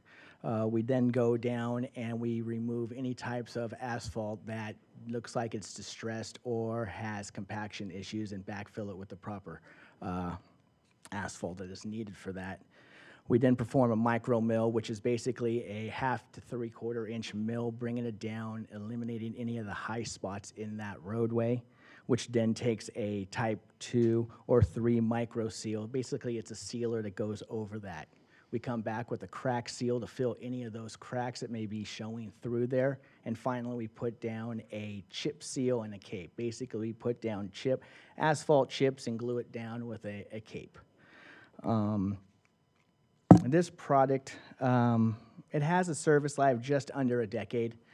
Depends on a number of things, weather, so you're looking at about 7 to 10 years to get out of this product. The cost of this right now is roughly estimated at $740,000 to do this on this road. If no action's taken, unfortunately, with the way Richwood is currently in the state, more distress will continue to grow, and unfortunately, the cost will be higher with future rehabilitations needed to reconstruct this roadway. With that said, is there any questions? Councilwoman Earl? Thank you, Mayor. Yeah, I have a few questions. I've driven on this road, and it does look pretty bad. So my question is this a pre-incorporation road? I believe it is, yes. Okay. And my other question is, I know you call them feeder roads, or the roads going into that have been done, weren't they full reconstruction? Yes, ma'am. They were. Okay, so I don't see the cost of full reconstruction. Do you know what that would be if we did full reconstruction? Yes, ma'am. Quote was secured late last week in regards to a full reconstruction for this road. A full reconstruction for this road is estimated at $935,000. That is just the reconstruction of a road. With the cost of the concrete that would still need to be replaced with it, you're looking at just about $1.1 million. And with this, we're looking at $750,000? Correct, with the temporary, the lesser of the two. It's not a huge difference. Would we be able to do this if we did a full reconstruction? That depends on the funding. Mm-hmm. I think that's part of the conversation, and Paul, I hate to do this to you, but I am going to ask if the budget transfers as related to this, if this is part of our streets funding, or if this is coming from, because there's been associations with savings of other projects coming in under, however, those are specific to our capital improvements. The question is funding that this is specifically out of our streets fund, is that right? Yeah, short answer, Rachel, Mayor, Councils, we can do it. Palomino came in well under budget, and that was going to be reimbursed from the streets fund anyways, so it's really just moving the budget or the permission to do the work directly out of the streets fund. Okay. So even with the additional around 1.1, 1.2 million, we could definitely do it within the constraints of the budget. That would be my recommendation, since this road gets more traffic than even the side roads did. So, thank you. I don't know who's next here. Vice Mayor? Thank you, Mr. Mayor. And I'm not sure which way to go as of yet, but I would point out that there is a big difference between chip seal and total reconstruction. I mean, it's over a 50% increase. And if you think of it that way, I mean, that is another portion that can go towards another street. So it isn't like it's $900,000 versus $1 million. I mean, $750,000 versus 1.1. I mean, that's over a 50% increase. Councilman Watts? If you took the 4,100 square feet that you've got as asphalt and you backed into a number for Palomino and how it actually came out as opposed to the estimates that you've got today, how would that compare? I currently do not have that in front of me, sir. I think it's worth looking at, because I'm also a believer, we've been short-sighted before about how we do some of our repairs. And I'm not saying this is short-sighted, but the longevity of a street that is completely redone is probably closer to 20 years, at least twice what this is.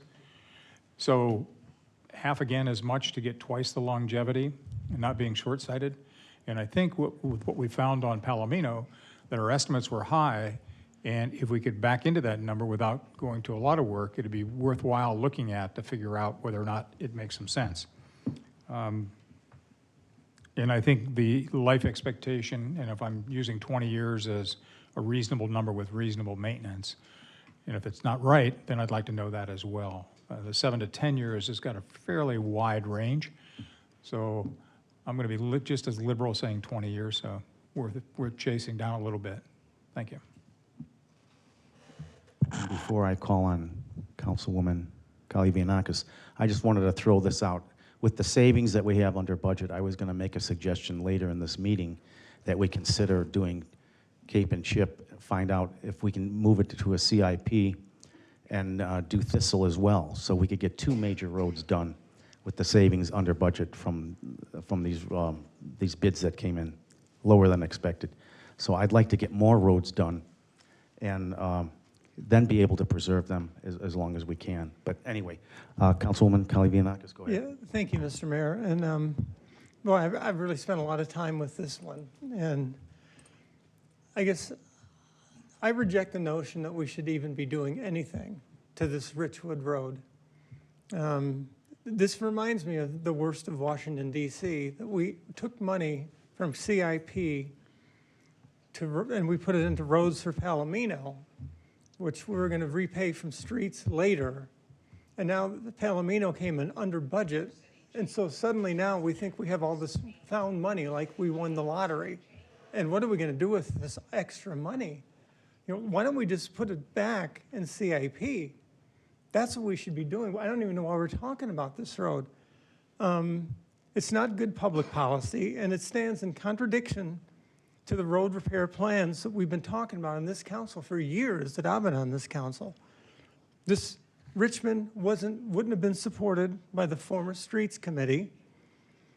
It's not supported by the RAS report that determined the priority list of roads to be repaired, and also the BOSS pavement selection software. It doesn't show up.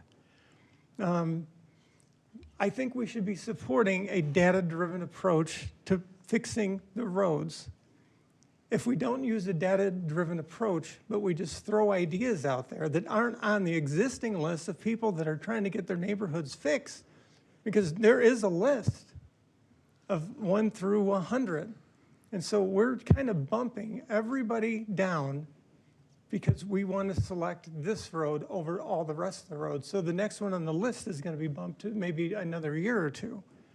And I don't think that's a good idea. If we support a data-driven approach, then we will be cleared of accusations of possible cronyism or misuse of public funds. Because if we start fixing certain roads, and people are going to say, why are those roads being fixed? Are these where politicians live? Or is this where somebody was guiding us to jump the line? And so it raises speculation of, you know, why that road and not the one next down the list? You know, we did have some money savings because we did put off Fountain Hills Boulevard until we get a more exhaustive plan. We did save some money on Palomino. But, you know, why are we robbing CIP? And this always goes into the buckets that they always do at the retreats. There's a bucket for CIP, a bucket for streets, a bucket for development, economic development. And so when you start grabbing money from one bucket and putting it into a next bucket, then all of a sudden roads are going to be great, but CIP is going to suffer. And CIP is concerns, you know, we've got major repairs for this building, for the road, for the roof, for the community center, and we've got the lake line. We've got a lot of money that we need to spend. So by just saying, well, you know, let's just pick a road out of the air, I don't think it's a good idea. I would ask maybe Director Weldy, would Richmond, is this currently on our BOSS report as the next road that we should be repairing?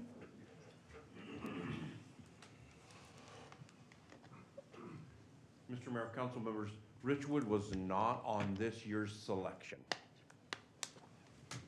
The roads that were selected by the software, the data which is driven by budget, were presented to the mayor and council earlier this calendar year. So wouldn't it be more prudent policy to pick the ones that were previously selected by a program that, you know, we spend millions of dollars on that RAS report. There was a truck that drove every street to determine whether the worst ones. Again, for us council members to say, well, I drove in Richwood and I don't think it's a good road. Well, maybe you didn't drive on 15 other streets that were worse, because there are many streets that are worse than that one. And they've been previously prioritized. They're on a list, and I don't know why we're jumping the list on this project. if somebody would care to explain what makes this one more important than the next one on the boss list, I would love to hear that explanation. So let me share something with you.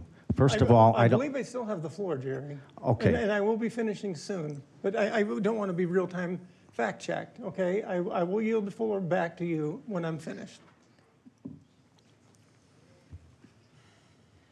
Instead of borrowing the funds from CIP and then replacing them later, wouldn't it be logical to just return the funds back to CIP now and to go back to the boss list, the list that was made to make it our job easier as what the next road to fix?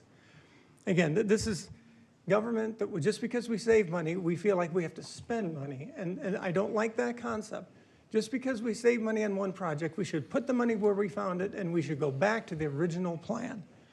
And the other thing, and this is more importantly too, and again, Director Weldy or Paul, if you want to address this, I would really appreciate it. But 10 years ago, this town had some budgetary and funding problems. And through a lot of hard work, through Director Pock and our staff, we got in an envious position now that we do have some extra money in reserve. And we do have funding, but we do have a lot of projects coming up. And it was a lot of hard work to get us to the point that now we do have more money.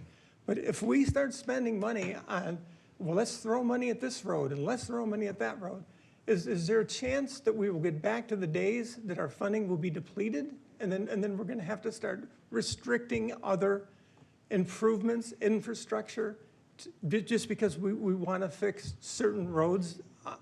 Could you explain that, Paul? Because from my experience in Fountain Hills history, you know, we had some pretty lean times, and we fattened it up based on a lot of good thinking. Yes. So, Mayor, council member, what I'm advising is what we can do within the constraints of the budget. And so for this particular road that we're talking about today and the budget transfer, the way it's explained in the staff report, I'm trying to be as objective as possible, is that Palomino Boulevard came in under budget. For that, in the budget, what we planned for, which is very confusing, I've had to kind of go through this several times in front of the dais, is that it's being paid out of the CIP fund, but automatically being reimbursed from the streets fund because it's a streets project. So in this case, it's more of a logistical move to do the budget transfer. It's still going to be eventually paid out of the streets fund. So that's within the constraints of the original plan, but it's the council's decision on making changes to that plan and that budget. So if you want to go a different way with that, and to clarify, this agenda item tonight would not actually transfer money, it's just the budget authority. So it'd be the permission to directly spend money out of the streets fund rather than the CIP fund and do the reimbursement. Yeah, I can appreciate that the funding will eventually be recouped by future street funds, correct?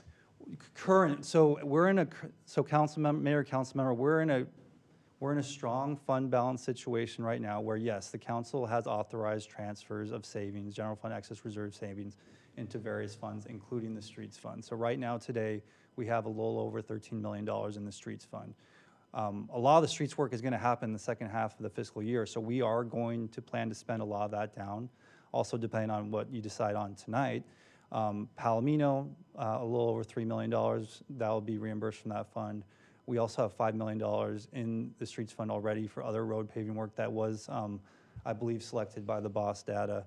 So that's $8 million right there coming out of that $13 million. We'll still recoup some revenues along the way this year. Right. So we'll still be in a decent fund balance or savings position at the end of the year to do more streets work next year, but probably not as much as this year. So tonight, the agenda item is simply to give the council an option. If you want to do Richwood, we can do it within the constraints of the budget. And I appreciate that. And just to conclude, I just think a data-driven approach based on the RIS report and the BOSS software program would be better than just picking improvement roads out of the air with no explanation other than I drove on them and it didn't seem like a good road to me. Thank you. And now that the filibuster is over, I'll make a couple of comments. First of all, we are following the BOSS data. This is additional work. We're not shoving anybody else down the road. And secondly, there's no cronyism involved in this. All the feeder roads that were leading into Richwood were done. why not complete it all, that whole neighborhood in one season if we can do that? I have been on that road, and it is a mess. I don't know that you have. So we are following the data. We have the money. We have my home delivered mail. This isn't a discussion right now. We have the money available. Another road project came in under budget. We're going to take those funds and complete this road and possibly even another road and still follow the BOSS data and get the roads that we would normally do completed as well. So this is in addition to, not shoving anybody else's road down. And I don't think any resident in this town has said that we're cronies because this street didn't get done or that street didn't get done. Our focus is to get roads done as much as we can, and every resident in this town sees what we're doing, and they're happy with the progress that we're making on our roads. I've not heard one complaint about a road being done and us being cronies for doing it. And I don't know of any politicians that live on Richwood. I didn't accuse anybody of cronyism. Brenda. I said the way we're doing this, there could be the That's enough. accusation of cronyism. That's enough, please. It's a possibility. Councilman Watts, you've been waiting. So if we follow the BOSS or whatever report in this year's budget to address the streets, where and how was the decision made? I think it's an important question. How did we get to Richwood? Maybe maybe Director can explain to us why we selected it. Nobody's asked the question. How did we get to them? Are they on next year's list and we're bumping them up? If we've already got this year's list taken care of, how did we get there? Mr. Mayor, Councilmember, Richwood was direct select. What does that From this mean? elected body. So there are discussions in regards to all the different types of roads and classifications when we presented what we could do with the money that was allocated based on the data. Staff recommended, and I'm that staff member, that we not do anything to Fountain Hills Boulevard. As part of that conversation, and every other one we've had, I have listed a number of long, wide roads, including Richwood, Palomino, Kingstree. I could continue on down the list. And those are additional roads that need historically a single funding mechanism. So if But as I- part of that conversation, Richwood was discussed. So if I said it less eloquently, this council did discuss, was advised that Richwood was in the mix. Pardon me. And could it be that the amount of money that we saved, the cost for the square footage for the 4,100 square feet of asphalt repair, removal, whatever we end up with, fit Richwood better than other streets because of its size, because of its overall condition? And so it was selected, not randomly, not haphazardly, but we literally, your department looked at it and said, this is the best fit for the funds that we have available to get it in from next year's to this year. We looked at a council member based on council direction. Thank you. Councilwoman Larrabee?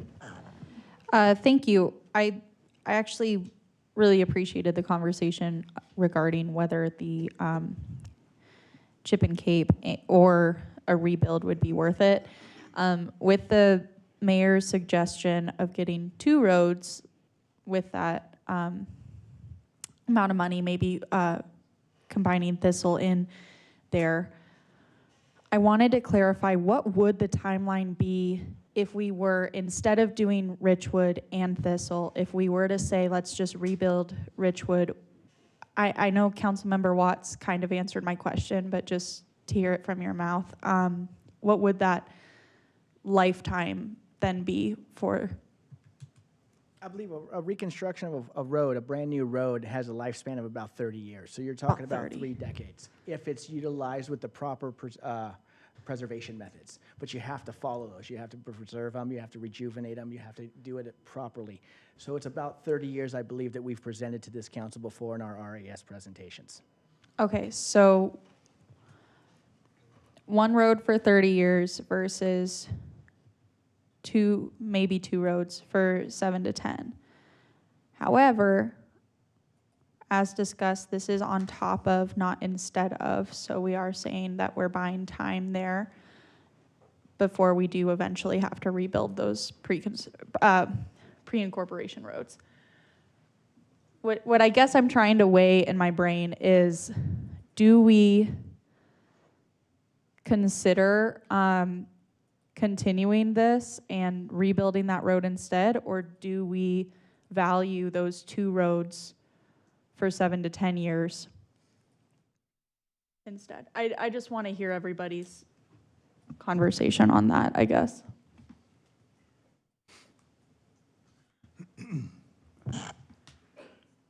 Councilwoman? Thank you very much. I appreciate it. I'm also concerned about selection, direct select, whatever you want to call it. I feel like, council did agree, and there is a management plan in place based on the street committee, based on professionals. And I feel like, for example, when we selected Palomino, there was disagreements about that street, even with the residents. And I don't want that to happen again. I thought that council had discussed and agreed upon a pavement plan for certain streets.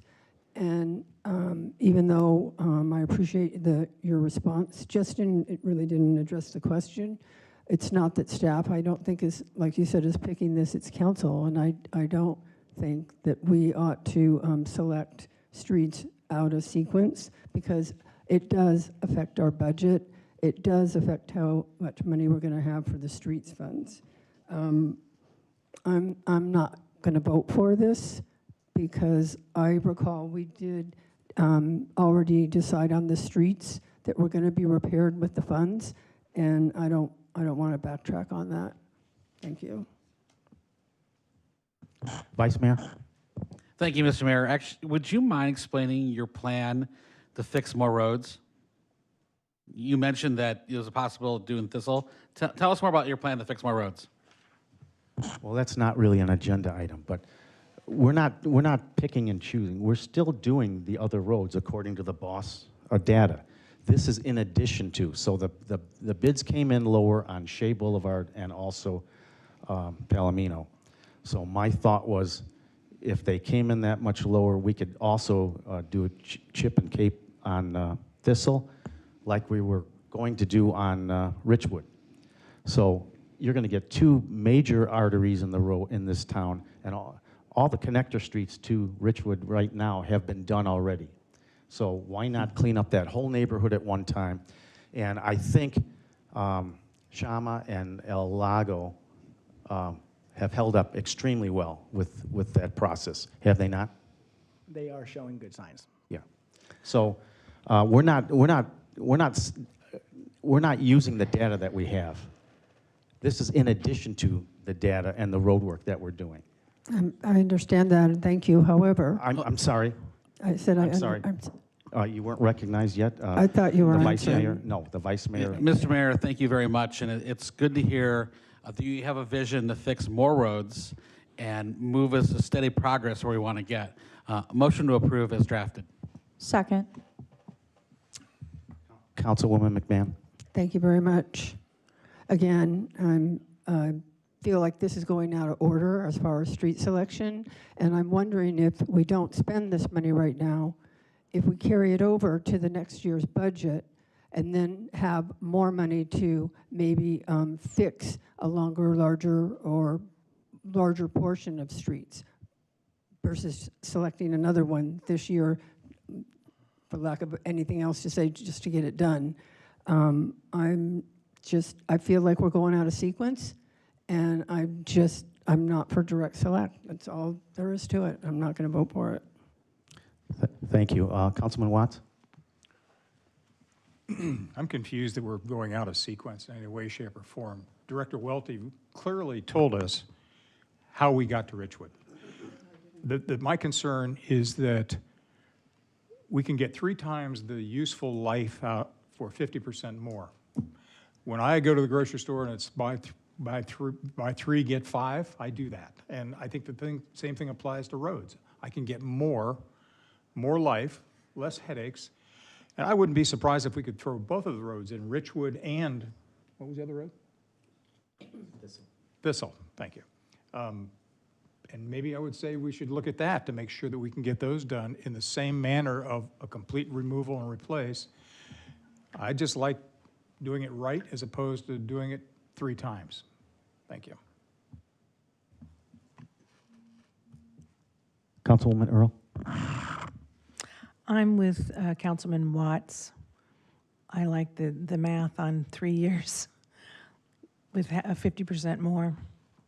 So I don't know, I guess we would have to vote down against this one, and how do we get to that if we?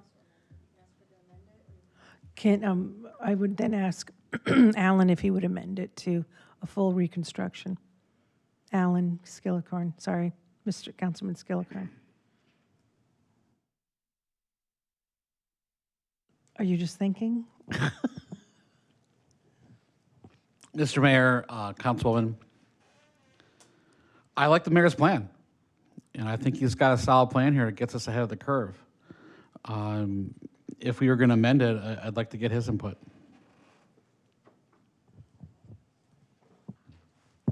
I'm not opposed to the reconstruction, but I think we should also then maybe get some input about moving Thistle to a CIP to do what I was suggesting on that one. But I don't know that we can discuss that right now because it's not.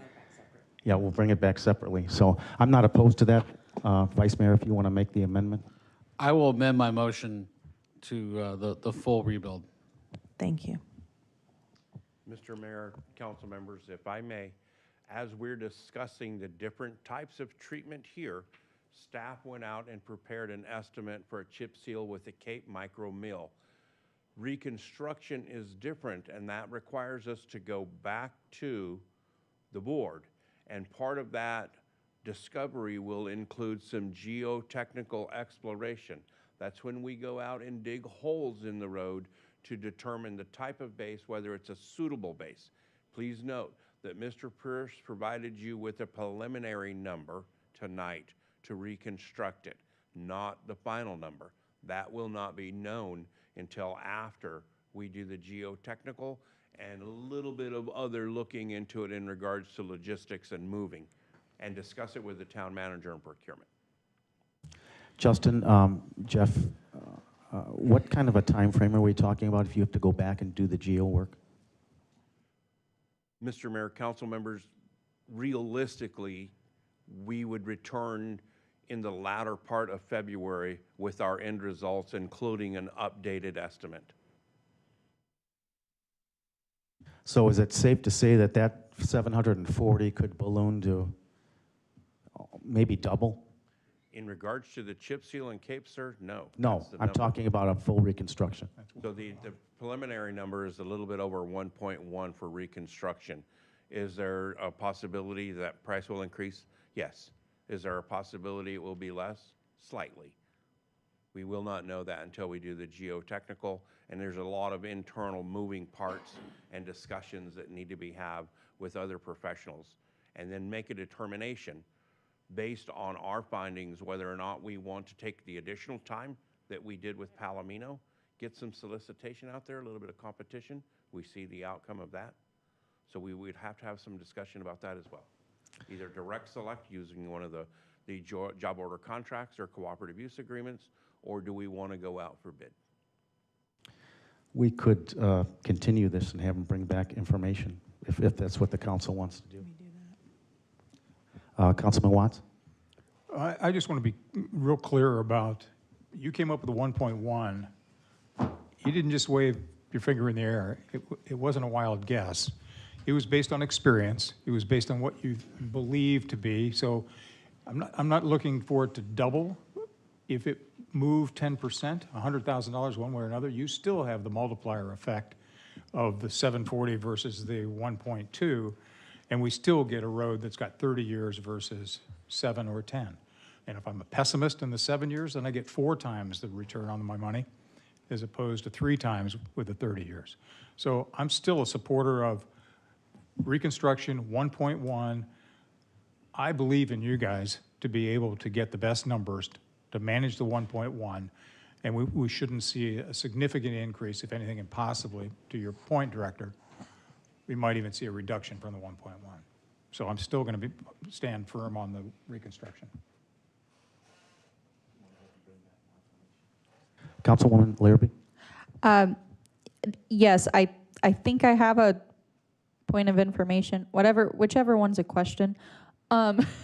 Council member, asking through the mayor, of course, but Council member Skillicorn, for the amendment to the motion, are we moving to continue this to then talk about reconstruction, or are we moving to approve $740,000 right now as the budget transfer, and understanding that they'll need to come back for additional? That's where I apologize. I was just I missed exactly what the amendment is. Thank you, Mr. Mayor, Councilwoman. The question is valid because the packet and the staff report recommended the chip seal, and it appears that the council majority's opinion has changed on that, and that's fine. But the amendment to the original motion would be to allow the director's back there, is allow the sufficient funds transfer to allow for the effectively $1.1 million estimate for a total rebuild. That's the specifics of the amended motion. And as long as, I know it seems like there's two detractors to chip seal, as long as they're still insisting on the rebuild, I would like to keep with that motion. Okay, thank you. Are you going to also amend your second? Yeah, I amend my second. Okay. Okay, Town Clerk, we have a motion and a second. Can we get a roll call, please? Councilmember Kalavianakis. Nay. Councilmember Larrabee. Aye. Councilmember Earl. Aye. Councilmember McMahon. Nay. Councilmember Watts. Aye. Vice Mayor Skillicorn. Since I oppose potholes, I'm a yes. And Mayor Fidel. Aye. Mayor 5-0. Thank you. I'm sorry, 5-2. Thank you.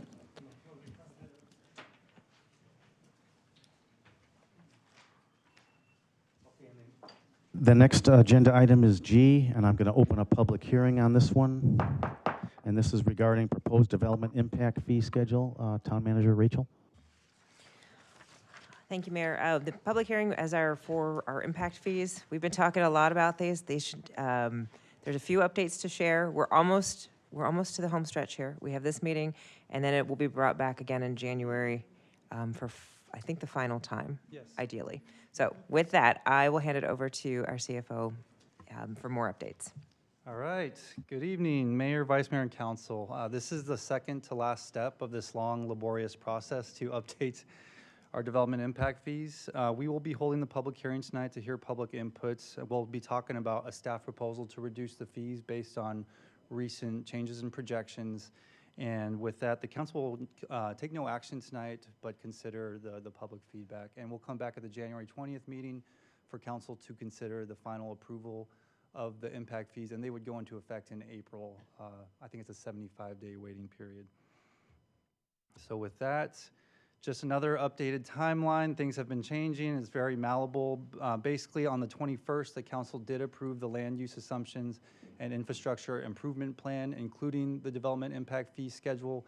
Since then, we actually received bids and the council awarded a bid on December 2nd for the shade widening project for the construction of $3.2 million. That was about half of what the engineering estimates indicated. I kind of explained the timeline in other meetings, but we had a budgetary amount of $3 million based on an older estimate. We got a new one that pretty much more than doubled what we were projecting. We used that to develop the land use assumptions and infrastructure improvement plan that you approved. And since then, we got good news through the bidding process that the construction costs will come in much less than that engineering estimate. So tonight, I'm getting a little bit ahead of myself. We'll talk about that in just a little bit. But tonight we're having the public hearing. And then the last step, like Rachel mentioned, would be on the 20th for consideration of approval of the new impact fees, and they go into effect next April. So just the basic background, these are our current fees. The kind of ones to look at, just an easy point of reference, is the single family residence and multifamily fees at the top. $39.73 combined for a single family residence and $25.37. This is being charged to develop new development in the town for those types of residents, as well as the commercial type properties below, based on 1,000 square foot of space. Based on the report that you approved on the 21st, we did talk about in depth how the fees were substantially increasing, but there was some wiggle room and flexibility for the council if things change in the projections to consider, number one, tonight during the public hearing, and then for approval if there is any appetite to reduce the fees based on the change in projections. So that has happened. You'll see that the proposed fees in the report you approved about tripled, up to $12,314 and $7,100 for a single-family and multifamily residence. But since then, like I mentioned, we did receive and award a bid for that project, the Shea Boulevard widening project. It's about 0.94 lane miles to widen it to 3 lanes at $3.2 million. Once we looked at all the costs associated with the project, it was pretty much almost exactly 50%. So what we're doing tonight is just kind of introducing our recommendation that we'll be bringing to you on January 20th to say, hey, the parks and the fire impact fees, we recommend they stay the same. And with the streets fee, we're recommending reducing it by 50%. And with that, this is actually what the new revised fees would look like that you would be considering for approval on January 20th. You'll see that the single family, rather than the $12,314, it's down to $8,816. Still more than double than what it currently is, so it is still a substantial raise, but not as easier to stomach than triple the amount. And the multifamily is down to $5,462, and you'll see down the line across the other development types that there was a reduction for the streets impact fees. So this is what's included in the updated report in your packet that you'll consider approval for on the 20th. And this last slide just simply shows the difference between the current fees and what the staff recommended fees would be. You are still seeing an increase across the board. For a single family residence, it would be going up by $4,843, multifamily $2,925, and down the line. And with that, I'd be happy to answer any questions.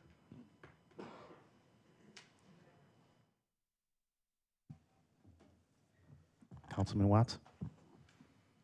Pretty significant drop. And Tischler put this together the second time around? Yes, council member.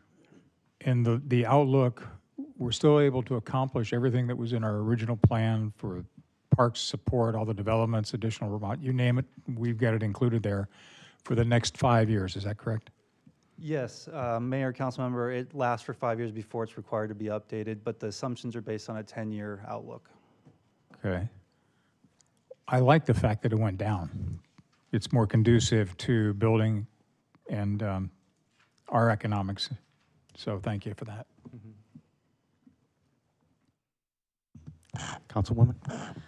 Paul, I just want to thank you for your work on this. I know I've been the, I guess, thorn in your side on the development fees. And I appreciate that we found something that does lower, especially that amount for single family homes. That lowering by almost 3,500 is really exciting. So thank you. I know it's got to raise one way or another. So I appreciate your work and I appreciate your patience with me. I will no longer be the bump in the road. Thank you. Appreciate that. Thanks for your hard work on this, Paul. This has been a long journey, and we see the results, so thank you again.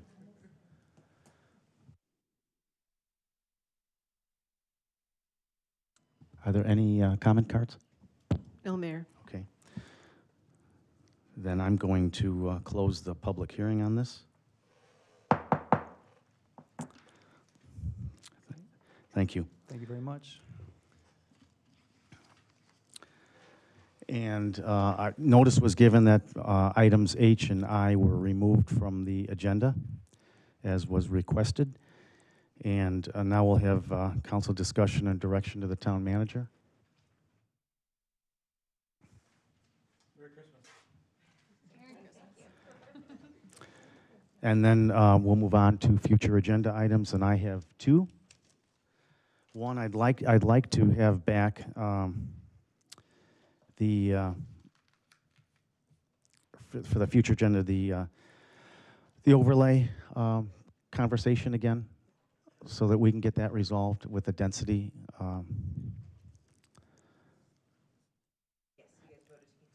Yeah, all right, so I just wanted to make sure we had that continued and that we'll bring that back. And then I want to see if we can take a look at what it would cost for Thistle with a chip and cape and have that really become more of a CIP project. Okay. Anybody have anything else? Can I get a motion to adjourn? Second. All in favor? Aye. Thank you.